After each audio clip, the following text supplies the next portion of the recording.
mukira.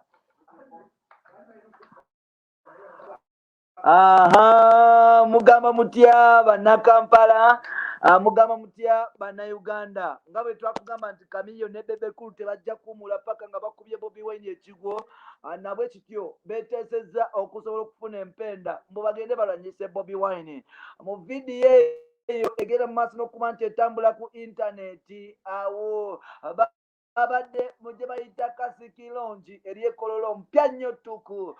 Chameleone ne Bebe ne basobola okuba nti begwako okusobola okuba nti basala empenda. Kwabaddeko basobola okuba nti begayirira omuyimbi amanyikiddwa nga Pius Mayanja Palaso asobola okuba nti yeegattako. Bambi omwana yagambye n'agaanira ddala n'agamba nti nze ndi waredi, temulina kyemuŋŋamba, nze ebya politics temuŋŋamba, sijja kubeera mu ebyo bya kitumbavu byammwe. Oba mulwana ne Bobi Wine mulwane, nze ni mwana muto, ndi wa myaka mito, siri wa myaka gyammwe. Entalo zammwe ne Bobi Wine sizimanye, nze bampita Palaso King of the East, number one Saka Free Boss mpola mpola. Mwebale kuba nti mutambula naffe, mwebale kuba nti mutwagala mpola mpola. Mwebale kuba nti mutambula naffe, mwebale kuba nti mutwagala 24/7. Tubeebaza nnyo mwenna abatekinga obudde ne mugamba tulina okutambula ne Jimso Rich Boy Maxudi Junior omukutu kuli Uganda Mukamooli. Ngenda kusaba blood genda mu maaso n'okuba nti osubscribinga mpola mpola mpola oteekeko ne notification button olwenno osobola okuba nti ofuna biki ebitambula mu ggwanga lya Uganda. Nga bwe twabasuubiza nti tujja kusirika, tetujja kuzikiriza kuba nti obaoliawo tubawa music, tubawa amawulire agaffiye Kampala, Uganda mpola mpola. Nzikiriza nsobola okuba nti kutuusaako nabwe kityo amawulire ga Jose Chameleone ne Bebe Cool. Lwabadde lunaku lwakuna, bagiyita Premier Thursdays eya musajja mukulu amanyikiddwa nga DVJ Massive Proko gata nambali moja MC Cuts. Night eno yalinga ku club Wave wabula night eno yalinga ku club Wave wabula ate Wave yasobola okuba nti egenda ne COVID mpola mpola nti Wave ebbala yagenda maaso n'okuba nti esanyawo. So MC Cuts ko gata ne DVJ Massive Pro ne basalawo okuba nti bagiteekeko okugiteeka ku Classic Lounge eri ebbala empya mpola mpola. Twasobola okuba nti tutambula mu bbaala lino olunaku lw'ekiro mpola mpola netusobola okuba nti tuvimbamu okulaba biki ebitambula mu city nga naffe kamera zaffe bezitagwa kuba nti ziraba naffe tutekoowa kuba nti tulumika. Twasobola okuba nti tutapinga mu mboozi ya Dr. Jose Chameleone ne Bebe Cool mpola mpola. Awo Palaso yabadde n'abavubuka be aba Team Good Music nga bakirinze okuli Ivan Killer, okuli Isaac, okuli Roger K, okuli Bouncer amanyikiddwa nga Brand Soldier ne batali awo abalala nti babadde awo mpola mpola ku bbali nga bakoze ki nga bagenda maaso n'okuba nti obaoliawo bakiringa. Jose Chameleone ne Bebe Cool ne bayingira ebbaala era nga Bebe Cool yasoose okuba nti yayingidde ebbaala ne mukyala we amanyikiddwa nga Zwena. Zabadde ssaawa 3 ez'akawungeezi ebbaala neewuuma. Ssaawa 3 ez'akawungeezi oba ez'ekiro basobola okuba nti bayingira ebbaala era nga yabadde fire bonfire mpola mpola nti Bebe Cool abantu bamwaniriza abaludde okuba nti obaoliawo bamulabako mpola mpola. Zabadde ziri awo ku ssaawa 4 n'ekitundu ne zireeta King of the East One Saka Free Boss Palaso naye n'ayingira ebbaala enduulu n'ekuba okufa obufi mpola mpola era nga obaoliawo ebintu byasobodde okuba nti obaoliawo bitambula.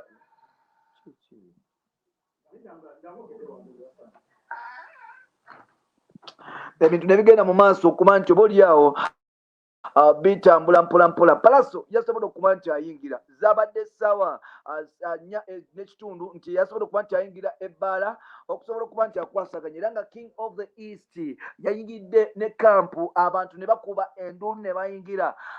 Zabadde ziwera ssaawa 6 ez'ekiro ne zireeta the legend himself Dr. Nawolovu Jose Chameleone Gadimba Mayanja mpola mpola nanyini kuzeekulako.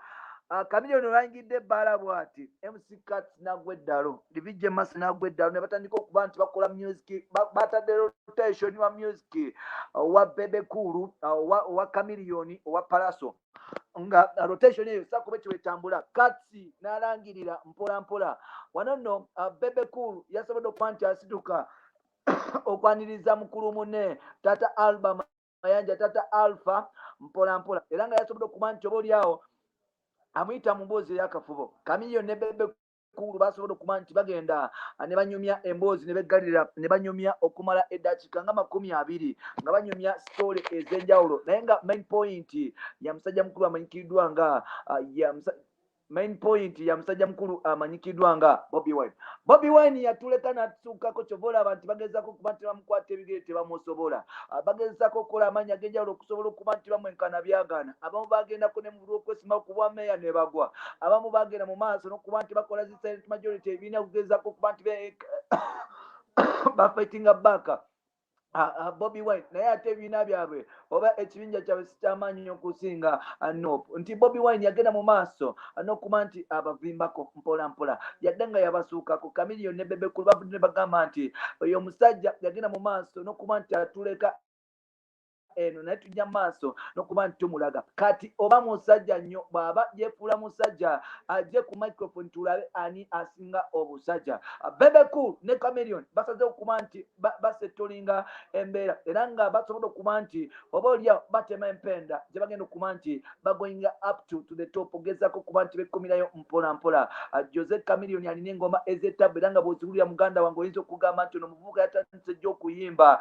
Bebe Cool alina engoma ez'ettabu era nga bw'oziwulira oyinza okugamba nti kiki kino kye tuliko kwegamba nti olutalo luno si lwakuba nti oba oliawo lwakwevuma oba lwa bikonde oba lwakugenda mu midiya kutanishinga linnya ddala nedda olutalo luno lwebaze mpola mpola lwe lutalo olw'okuba nti bekuba endongo Bebe Cool agambye nti Bobi Wine yavuddeyo nakola album namba gyagenda okuba nti ata ajjukira Bobi Wine yabadde awakinga album gyagenda okuba nti ata guno omwaka Bebe Cool yavudde n'agamba nti omuvubuka namuwulidde ng'akola ennyimba oba oliawo alina feva mu bantu nti yaliko ennaku zino era nga kizibu nnyo okwewala musajja mukulu amanyikiddwa nga Bobi Wine newankubadde nga yaliko njagala abantu bakimanye njagala tujja kukola ekisoboka kyonna tutekewo gye bayita efe competition tufune gye bayita mutual ground ng'abantu basobola okwekuba nti beekubakuba ne beeyuzayuza nga tewali bantu gwe bakati bakutisa era nga race eno bajagalamu just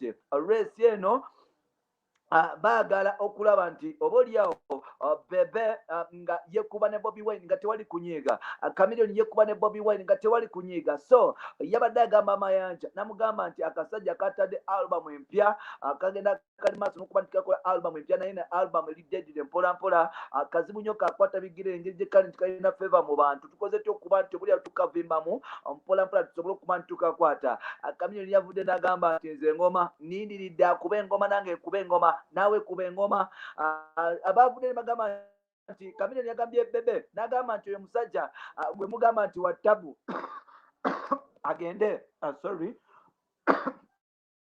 agende mu maaso n'okuba nti akuba engoma nange nkuba engoma oba oliawo n'abalala bakuba engoma engoma bwe zinaggwayo tujja kupima omusajja ku mukazi abagambye basobodde okuba nti bayita palaso okusobola okuba nti oba oliawo abiwulira palaso yabagambye nti nze entalo zammwe nze sizimanyi mwe mwagenda mu maaso n'okuba nti musetinga bato zammwe era nga kuva dda mwagenda mu maaso n'okuba nti muteekawo trend mwagenda mu maaso n'okuba nti muzimba akakukulu akali unbreakable so nolwekyo gwe mugenda mumagezaako okuba nti munyingiza mu ntalo zammwe sijja zisobola nze ndi mwana muto nnyo kumwe era sijja kusobola kuba nti oba oliawo nvimba namwe nze Bobi Wine kyali wange era mwagala era njagenda mu maaso n'okuba nti mukolera lwe mba nsobodde nti saawa zino Bobi Wine noba nti ampiisemu asobola okugenda kubanga kyali wange Bebe nawe oli mukwano gwange ng'otegeka ekiwatule nja kujja nnyimbe kubanga sikulinaako buzibu era njagenda mu maaso n'okuba nti mbeera kubanga kyesagala be bantu kundaba nti ate palaso alina olutalo ne Bobi Wine ate palaso alina olutalo ne Bebe Cool ate palaso yemu yennyini alina olutalo ne muganda we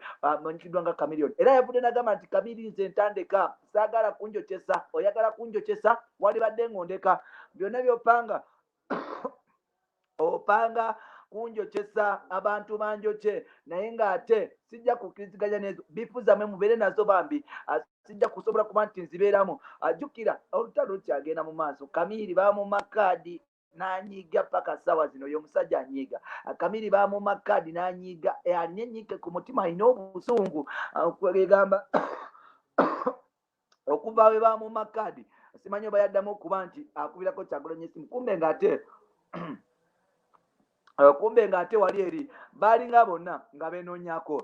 Bebe yavudde n'agamba nti kama nimbaya yadde ng'agenda mu maaso okuba nti afuna feva mu bantu ajje tumukuba engoma. Mbuuza Bebe Cool Bobi Wine ani asinga? Bebe Cool Bobi Wine bwe kuba nti bintu bya kukuba ngoma ani asinga? Gwali mwaka gwa 2012 twagenda mu maaso n'okuba nti tulaba batto yasooka eyali madda. Batto eno yali y'amaanyi era ng'oba oli teyenkanikako. Batto eno yali Kyadondo rugby ground yotwalira omusajja mukulu amanyikiddwa nga Bebe Cool nga bageerekeza ne musajja mukulu amanyikiddwa nga bali Butoola ne musajja mukulu amanyikiddwa nga Bobi Wine. Engoma zaagenda mu maaso n'okuba nti zikuba era nga oba oliawo Bobi Wine ne Bebe Cool basobola okuba nti bakozesa abantu babagala ebiseera ebyo. MC wa Bebe Cool yali omulangira Ndawusi. Bobi Wine nalina gye ne bakyalibe beekuba engoma kata n'ekikonde kinyooke. Awo nno Bebe Cool yasobola okuleeta ne levo wa Bobi Wine ebiseera ebyo nga yakava mu Firebase Army Firebase Crew amanyikiddwa nga Butcherman najja natubulira nga Mr. Kyagulanyi bwagula essada era tasobola kuba nti agula bintu birala byonna just agigula essada kujjako baana era yasobola okuba nti amukubamu n'oluyimba olumanyikiddwa nga Kyagula Sada era yes yasobola okuba nti amukoolamu oluyimba ono ye Kirimululu ani oyo Mr. Kyagula Sada oluyimba bwe lutyo bwe lwali. So nekigenda maaso n'okuba nti obuli awo kitabukamu mpola mpola. Bebe Cool yamaliriza wangudde Bobi Wine mu Battle of the Champions sijja kirumamu nti beekuba engoma engoma ne zimugwako ng'omulala akyazirina namufunako win era nga kyaletamu okudeclininga kwa musajja mukulu amanyikiddwa nga Bobi Wine musical 2016. Bobi Wine n'afumba omutwe n'akomawo n'ekiggwa leero n'atekinga over music industry n'asobola okuba nti ate abivamu mu by'okkuba engoma eziri serious n'agenda mu politics.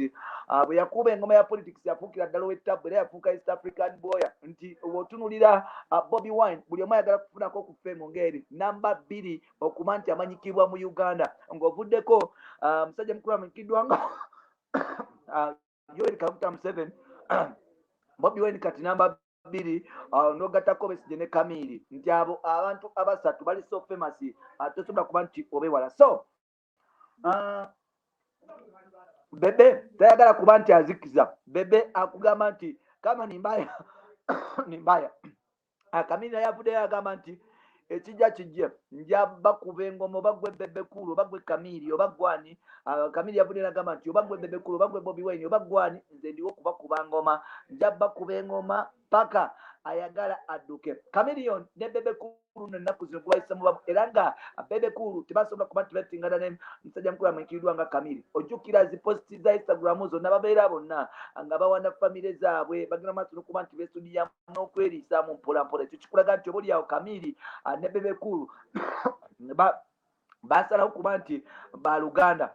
Palaso ye yabagambye nti nedda nze ndi mukyali nnyo wa Bobi Wine kyova olaba nagenda mu maaso n'okuba nti mukolera akayimba akamanyikiddwa nga Free Bobi Wine nagenda mu maaso n'okuba nti obuli awo mukolera ebintu ebyenjawulo.